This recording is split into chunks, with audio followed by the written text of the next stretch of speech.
ሰላም ሰላም፣ ውድና የተከበራችሁ የቻናሌ ቤተሰቦች እንዴት ናችሁ? ደህና ናችሁ ወይ? እኔ በጣም ደህና ነኝ፣ እግዚአብሔር ይመስገን። እንግዲህ ዛሬም ለየት ባለ ቪዲዮ ነው የመጣሁላችሁ። ለየት አይደለም ግን በቃ አስገራሚ ነገር ነውና፣ በተረፈ ግን እንዴት ናችሁልኝ? በያላችሁበት በሀገር ውስጥም ከሀገር ውጭም ላላችሁ ቤተሰቦቼ እንዴት ናችሁ? እኔ በጣም ደህና ነኝ፣ እግዚአብሔር ይመስገን። መቼም ውድ ነው ሚዲያ ላይ ያለን ሰዎች የሁላችንም ነገር በቃ ሚዲያ ላይ እስከወጣን ድረስ ሁላችንም ማለት የሆነ የራሳችንን ሀሳብ ወይም ደግሞ የሰውንም ሀሳብ እንዴት ነው የሆነ የሚሰማንን ስሜት እናወጣለን ማለት ነው። እኛ ሚዲያ ላይ ስንወጣ በቃ ይሄ የተሰማንን ነገር እንደዚህ ለምን ሆነ ምናምን ብለን የምንተወው ነገር አይደለም።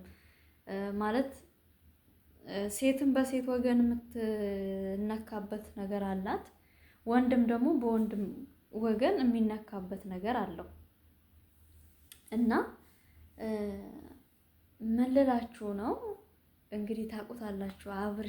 አብርሽን የማያውቅ የለም። እንኳን በኢትዮጵያዋ ላይ ከኢትዮጵያም ውጭ ራሱ አብርሽን የማያውቀው ሰው አለ ብዬ አላስብም። ምክንያቱም አብርሽ ታዋቂ ነው፣ ፌመስ ሆኗል ደግሞ በአሁኑ ሰዓት እና ባለፈው እንግዲህ ያው ነፂ በመጣች ሰዓት እሷ ያው ፍቅረኛዬ ነው በሚል ነበር የመጣችው። እሷ በጥሩ ነገር መታለች ብዬ አስባለሁ። አሁን ላይ ሳስበው ማለት ነው። ትንሽ ቅዝቃዜ ያለ ቤተሰቦቼ፣ እሷ በጥሩ ነገር መታለች ብዬ አስባለሁ። ምክንያቱም እሷ ምንም አላለችም። እንደምትወደው ወይም ደግሞ ፍቅረኛዋ እንደነበረ ነው እንጂ የተናገረችው ሌላ ኬዝ እንዳላቸው ወይም ደግሞ ሌላ ነገሮች እንደተፈጠሩ ምናምን አልተናገረችም። ስለዚህ ምን አለ መሰላችሁ፣ አሁን ዛሬ ደግሞ ህይወት የምትባል መታለች። አይ ቲንክ ትላንትና ነው ከትላንት ወዲያ ላይ ሩታ በህይወታችን ላይ ሁሌም አንድ አይነት ነገር ይመጣል፣ ሴቶች ናቸው እንጂ የሚቀያየሩት ነገሮች ሁሌም ነው አንድ አይነት ሆነው የሚመጡት ብላለች እና እውነትም ዛሬ ደግሞ ህይወት እውነት ቡታጅራ ላይ ግን ወንድ አልነበረም፣ አብርሽ ብቻ ነው የነበረው ማለት ነው። እንዴ ቢያንስ ከሩታ ጋራ 4 ሴት አውቀናል ማለት ነው። ፍቅር አለች፣ ነፂ አለች፣ ይቺ የአሁኗ ህይወት አለች፣ ሩታ አለች። 4 ሴቶች አውቀናል እንግዲህ እስካሁን ድረስ ማለት ነው። ህይወት እንግዲህ እንደምትለው ከሆነ እርጉዝ እንደሆነች ነው የምትናገረው። አስረግዟት እንደጠፋባት፣ ስትደውልም እንደማያነሳ፣ ሜሴጅ ስታደርግ እንደማይመልስ፣ አድራሻውን እንዳጠፋባት ነው እያወራች ያለችው ማለት ነው። እና ከሩታ ጋራም ደግሞ የነበረው ሪሌሽንሺፕ ለፊልም አይነት ነገር እንደሆነ ሪል እንዳልነበረ ነው የማውቀው ነው የምትለው ማለት ነው እሷ። እና ማለት እንዴት ነው በዚህ ልክ? አንዳንዴ እኔ በአብርሽ አልፈርድም፣ ባይዘው እግዚአብሔርን አልፈርድም በአብርሽ። ምክንያቱም ማለት ነው አልፈርድም ስላችሁ እየደገፍኩት አይደለም። ይሄ ነገር እውነት ከሆነ ያስጠላል፣ በጣም የሚያስጠላው ማለት በቃ አብረህ ከማትሆነው ሰው ጋራ በየትኛውም ነገር ላይ መጨመላለቅ አያስፈልግም። ግን አብርሽን የማልፈርድበት ነገር ምን መሰላችሁ? ከሩታ ጋራ እንግዲህ አንድ ወንድ በዚህ ልክ እንዴ ፊልም ላይ የሚሰሩት እንኳን እኮ በዚህ ልክ አይሆኑም። ለፊልም ከሆነ እንዴ ብዙ አርቲስቶች አሉ አይደል እንዴ ከንፈር ለከንፈር ሲሳሳሙ፣ አንድ አልጋ ላይ ሲተኙ፣ ሃፒ ኤኒቨርሰሪያቸውን ሲያከብሩ፣ አንድ ክላስ ውስጥ ሲተኙ፣ መጠጥ ሲጠጡ፣ ከንፈር ለከንፈር ሲሳሳሙ፣ እንዴት ነው ፊልም ሊሆን የሚችለው? ማለት አልገቡኝም ሴቶቹ ማለት ነው። በአብርሽ ዙሪያ የሚመጡ ሴቶች እንዴት ነው አንድ የምትወዱት ወንድ ከሌላዋ ሴት ጋራ ከንፈር ለከንፈር እየተሳሳመ የፈለጉበት ቦታ እየሄዱ የፈለጉትን እያደረጉ በአደባባይ ሁሉ ነገር እየወጣ እንዴት ነው እኔ ፍቅረኛዬ ፊልም ነው የሚሰራው ብዬ ከዛችኛዋ ጋር ሲሳሳም የፈለገውን ነገር ሲያደርግ ዝም ብዬ የማየው እንዴ? ከዛስ እንግዲህ አይ ቲንክ ካልተሳሳት አመት ከምናምን አልፏቸዋል። ኦልሬዲ ወደ 2 አመት ሳይሄዱ አይቀሩም እና አብርሽ ከሩታ ጋር በፍቅር ያ ሁሉ ነገር አልፏል። እናውቃቸዋለን እንግዲህ ከመጀመሪያዋ ጀምሮ እስከ አሁኗ ድረስ ማለት ነው። ያ ሁሉ ፍቅር አልፏል። ያው ቤተሰብ የሌለው ሰርግ ቢሆንም ሰርግ የሚባለውም ነገር አልፏል። ምክንያቱም እኔ የመጀመሪያ ነው እንደዚህ አይነት ሰርግ ሳይ እግዚአብሔር ነው የምላችሁ። ማንኛችሁም ሴትም ወንድ እኔ ይቅርታ ማለት የራሴን ስሜት ስለሆነ ማለት ነው። ምንም ነገር አይኖራችሁ፣ ምንም ነገር ሰርግ ምናምን አያስፈልግም። ይሄ ወጪ ዝባዝንኬ ማሽቃበጥ አያስፈልግም። የሚያስፈልገውን ልንገራችሁ፣ እናት እና አባት ክብር ያለው ትዳር ይሄ ነው። በክብር ቢጋቡ በክብር እናት አባቶቻቸው ጋር ቢሆኑ ጉልበት ስመው ተመርቀው ቢወጡ ኖሮ እነዚህ ልጆች የትዳር ፈተና ባልበዛባቸው። እመኑኝ እግዚአብሔርን ነው የምላችሁ። እናት አባት የሌለበት የፈለገ ደስተኛ ሆነው ምናምን እናት አባት ፈቅዶላቸው ምናምን ሊሆን ይችላል ዱባይ የመጡት፣ ግን ያ አይደለም ሰርግ ማለት። ሰርጋቸውን ሀገራቸው ላይ አድርገው በእናት በአባት እጅ ተመርቀው ትዳራችሁ ይባረክ ተብለው ተባርከው ተመርቀው ቤታቸው ገብተው አይ ቲንክ ወይ ለመልስ ወይ ከመልስ በኋላ እንኳን ሆኖ መተው ቢዝናኑ ኦኬ፣ ደስ የሚል ነገር ነው። ግን አንድ ወንድ ልጅ አንድ ሴት ልጅ የመጀመሪያ ሰርጓን ስታደርግ ከእናት ከአባት ተለይታ ምርቃት የሌለበት ወገን የሌለበት ይሄ የመጀመሪያ በህይወቴ እንደዚህ አይነት ሰርግ ሳይ ኢትዮጵያ ውስጥ በተለይ የመጀመሪያ ማለት ኢትዮጵያ ውስጥ ስላችሁ ሀበሻ የኢትዮጵያዊ ሕዝብ እንደዚህ እናት አባቱን እዛ አስቀምጦ ሰርጌ ነው ብሎ ራሱ ሲሰርግ ራሱ እንትን ሲል ራሱ ሁሉን ነገር ሲያደርግ የመጀመሪያ ነው። እኔ ይሄን ሳይ ከነሱ በፊት ሊኖሩ ይችላሉ። እኔ ግን ሳይ የመጀመሪያ ነው። እና አንደኛ ያልተባረከ ትዳር ችግሩ ይሄ ነው። ሁላችሁም እግዚአብሔርን ነው የምላችሁ፣ አብርሽና ሩታ ትምህርት ሊሆኑን ይገባሉ። ትምህርት ሊሆኑን ይገባሉ። በቃ በህይወታችን ላይ ማንን ማስገባት እንዳለብን፣ ማንን ማስወጣት እንዳለብን፣ ህይወታችን እንዴት መምራት እንዳለብን አብርሽና ሩታ ትምህርት ሊሆኑን ይገባሉ። ይሄ ጓደኛ የምንለው ነገር ደግሞ ሊኖረን አይገባም። እንደኔ አይገባም። ወንድም ሴትም ጓደኛ አያስፈልግም። እንደኔ አያስፈልግም። እኔ እግዚአብሔር ይመስገን የእውነቴን ነው የምላችሁ፣ አልፈልግም። ራሴ ለራሴ በቂ ነኝ፣ ጓደኛ ነኝ ራሴ ለራሴ ማለት ነው። መወሰንም ካለብኝ በራሴ ማጥፋትም ካለብኝ በራሴ። ምክንያቱም አሁን ላይ ችግር እያመጣ ያለው ጓደኛ ነው። አይ ቲንክ ይሄንን ነገር አብርሽ ላያደርግ ይችላል። ይቺም ሴት ላታረግዝ ትችላለች። ነፂ ተብያውን ፍቅረኛው ላትሆን ትችላለች። አይ ቲንክ እንዲህ ጓደኛ ምናምን አለ አይደለ? ጓደኛ እንደሚሉት እኔ ኖሮኝ ስለማያውቅ አላውቀውም የጓደኛን ስሜት። ምክንያቱም እንዲኖረኝ ስለማልፈልግ በጓደኝነት አብረው ኖረው አንዳንዴ ልንገራችሁ፣ አስተውሉ። አብርሽን ምናልባት እነዚህ ሴቶች በፊት አይወዱትም። ልንገራችሁ፣ እግዚአብሔርን ነው የምላችሁ። አንዳንዴ የተጣላችሁ ይመስላቸውና ከፍታችሁ በበዛ ቁጥርና ከወደቃችሁበት ተነስታችሁ ከሰው በታች የነበራችሁት ሰዎች ከሰው እኩል መሆን ስትጀምሩ ሁሉም ሰው ፈላጊያችሁ ነው። በራሴ ስላየሁት እግዚአብሔርን ነው የምላችሁ፣ በራሴ ስላየሁት ነው ይሄንን ነገር እምላችሁ። አሁን እንግዲህ እሱ አንደኛ ፌመስ ነው፣ ሀብት አለው፣ እንደሚታወቀው ቤትም ገዝቷል ዴሚሲ ላይ፣ መኪና አለው በቃ እግዚአብሔር ይመስገን እንደምናየው ከሆነ አለው ሁሉ ነገር። እግዚአብሔር ይመስገን ያለውን ይባርክለት። የሰው ልጅ ለፍቶ እስካገኘ ድረስ ይባርክለት።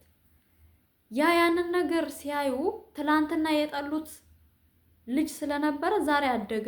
ሲያድግ ሁሉም ያምሩታል። ሁሉም በቃ አብርሽ አብርሽ አብርሽ ሊል ይችላል። መልሶ እንዲወድቅ ስለሚፈልጉ ካላደረገው ነው የምላችሁ። ካደረገው ግን ያው ሁሉም እንግዲህ ፍርዱን የሚያገኘው እግዚአብሔር ይፈርዳል። እግዚአብሔር ይፈርዳል። ሰው ያየውን ነው የሚፈርደው። ያየውን የሰማውን የሆነውንም ያልሆነውንም አምጥቶ ሊፈርድባችሁ ይችላል፣ እኔም ጭምር ማለት ነው።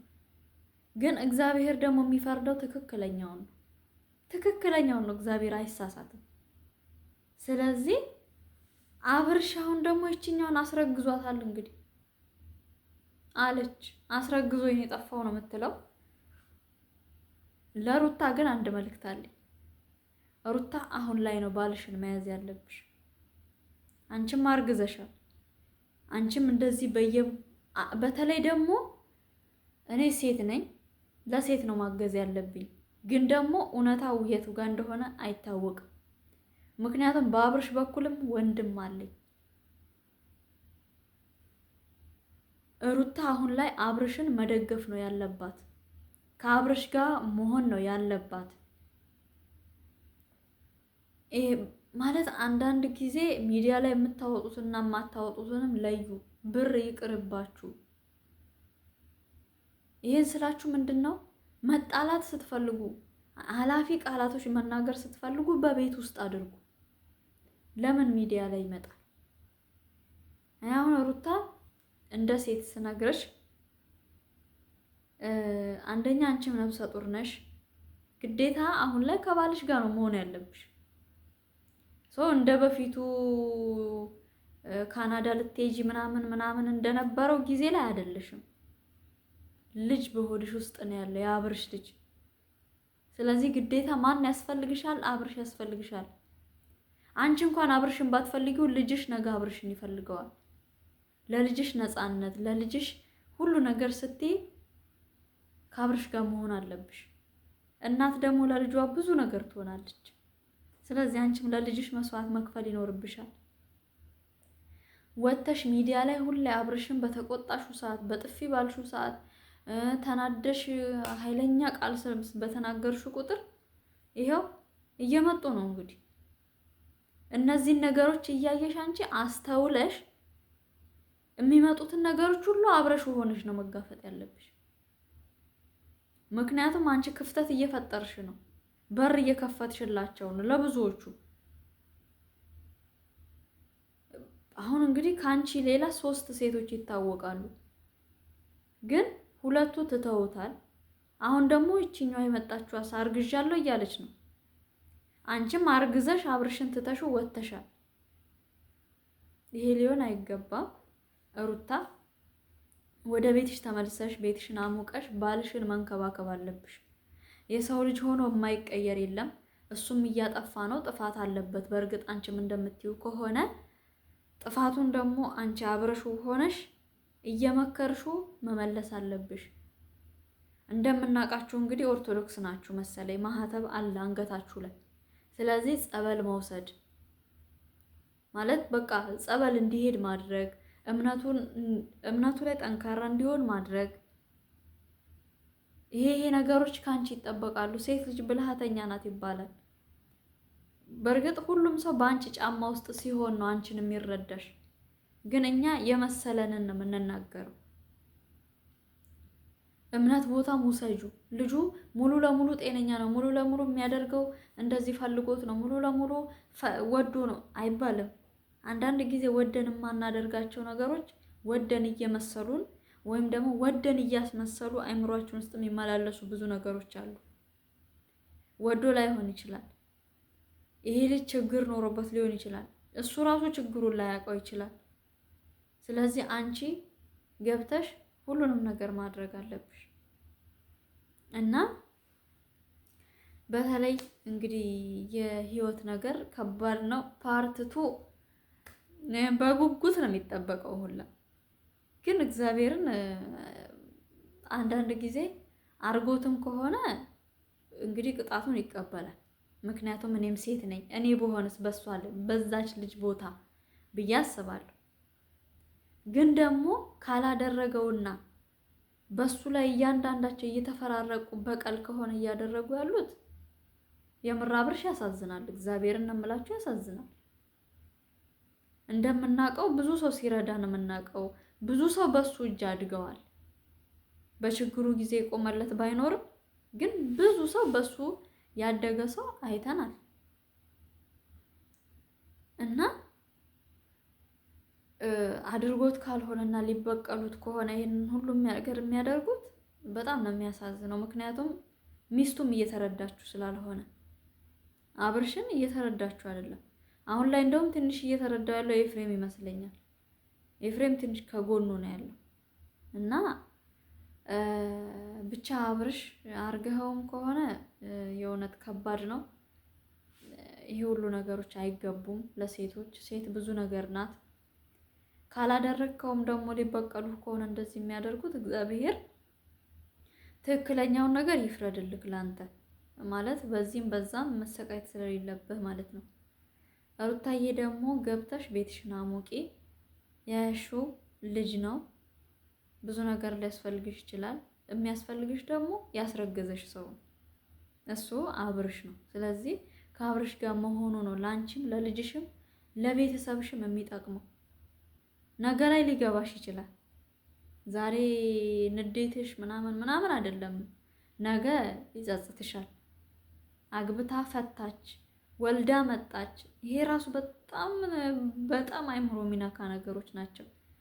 ለዛ ስትይ ባልሽን ተንከባክበሽ ለልጅሽ ስትይ አንዳንዴ ባይመቸንም ለልጆቻችን ስንል ግን ብዙ የምንሆነው ነገር አለ። እናትነት ከባድ ነው። ስለዚህ ለልጅሽ ስትይ ከባልሽ ጋራ የመሆን ግዴታሽ ነው። ለስምሽም ስትይ፣ ለእናት ለአባትሽም ስትይ እናት አባትሽ በፍላጎትሽ ወጥተሽ ሌላ ትዳር ስትመሰርቺ ወይም ደግሞ በራስሽ ሰርግ ስታደርጊ ደስ ብሏቸዋል። አሁን ደግሞ ከባልሽ ስትለያይ ይከፋቸዋል። ያንንም ነገር እያሰብሽ ወደ ቤትሽ ተመለሺ የሚል ሀሳብ አለኝ እንግዲህ እና በተረፈ ደግሞ እግዚአብሔር ይጠብቅሽ። ነፍሰ ጡር መሆን ከባድ ነው። ያው እመብርሃን የጭንቅ አማላጅ ናትና በምልጇ ትጠብቅሽ፣